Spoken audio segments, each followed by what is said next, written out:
Hi there. Hello. What are you expecting today?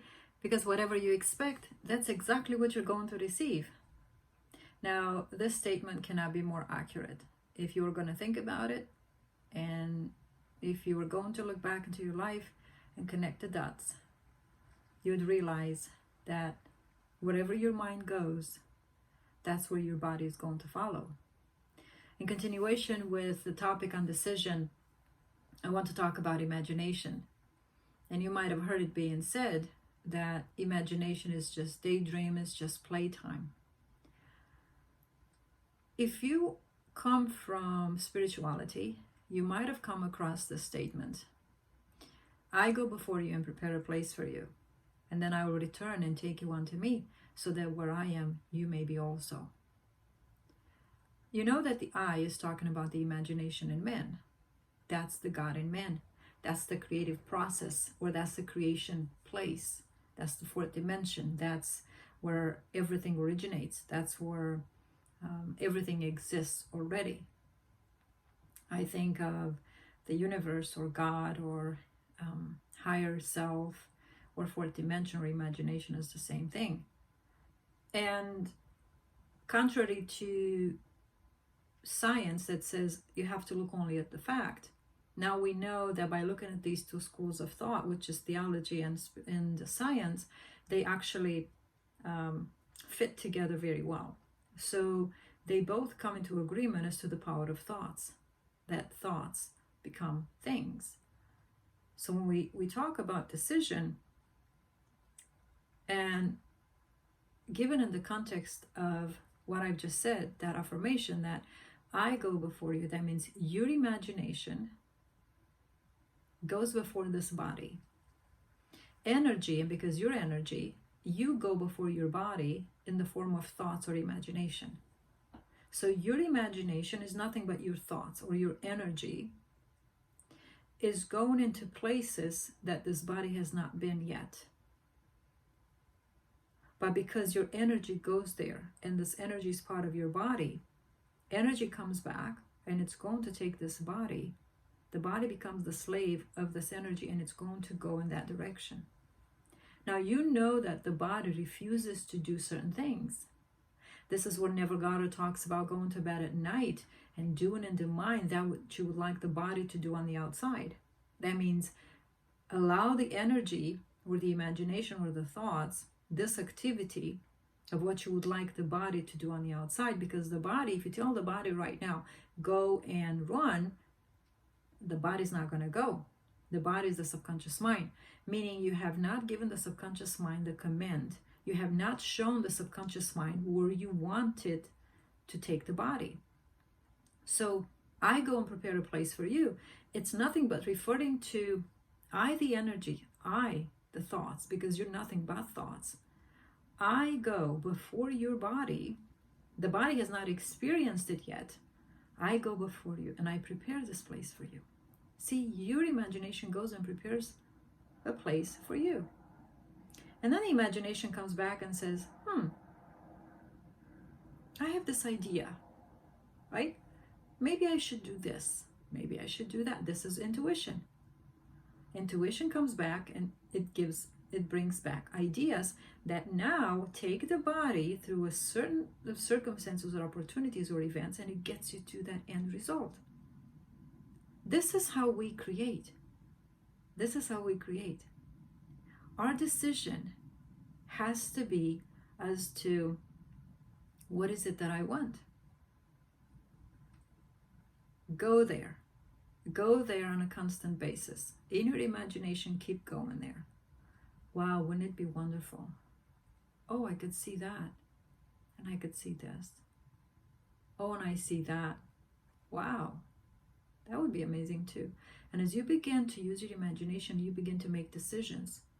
Because whatever your imagination begins to see, a color, a picture, a model, a person, you're selecting out of infinite possibilities. You're pulling out from the universe these pictures and you're putting them together. It's just as if, imagine when you have a dream at night and you wake up and then you're trying to remember the dream. You remember that you were maybe dressed this way, there was somebody around. You begin to look back in the memory to the dream. Now we're looking into the future at a vision of the future, because we don't want the body to go into the past. We want the body to go into the future. That's why we're not supposed to look at past circumstances or even present circumstance, because the present circumstance is only, the body is here already. I want you to get this. The body is already experiencing what you thought about it yesterday. So the body has reached into the present moment, that manifestation or that imagination that you've had 3 weeks before. But if you've never thought of your body, or you've never wanted to put your body in another circumstance, then your body is still stuck in the present circumstance. The body can't do anything without the energy. The body is the subconscious mind. So what you consciously give to the subconscious mind, that's what the body is going to follow. Out of the subconscious mind, out of the heart comes issues or desires of life. So that means whatever you've decided or selected, the images, and you put this imagination together, whatever you decided to do by choice, that's, the body has to go through that. It's just the law of perpetual transmutation. There are the laws of nature, the laws of the nature of who we are. We are energy. So the laws of this energy says, I'm sorry, but you've been working against yourself. You've been working against these laws. You've been working against this energy. This energy wants to give to you good, but you have kept impressing upon it worst case scenarios. Therefore, your body has to go through the worst case scenarios. Now, when are we going to wake up and say, enough is enough? Enough is enough. My body suffers too much. My body is stuck in this business. My body is stuck in this relationship. My body is stuck without my SP. My body is stuck in this home. My body is stuck driving this car.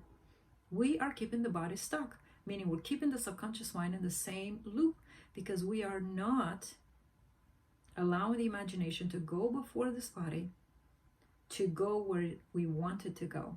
Where would you like to put your body? A lot of people say, well, what would you like to experience in life? Because as energy, you came here to experience life. So I'm asking you right now, where would you like to put your body? Neville Goddard talks about being on the island of, where was it? What island was it? I forgot. Barbados. And he wanted to go to Barbados, then he went to Barbados, and he wanted to be back in Milwaukee, right? He was in the army. He didn't want to have his body in the army. He had to sleep in the assumption that he was sleeping in his apartment. He had to sleep in the assumption that he was back in New York. He had to sleep in the assumption that he was in Barbados. So he had allowed his imagination to go before this body, and then imagination came back with a strategy. And if you listen to his stories, he talks about all those strategies and things that had to shift, because it's his decision to sleep in that room, in that bed in that city, that had caused movement during the night in people's minds to wake up in the morning and make certain decisions that would satisfy your desire, meaning that would bring your body into that circumstance. Decision is a very powerful thing. Decision comes when we select between up and down, black and white, here or there. You have to have a made-up mind.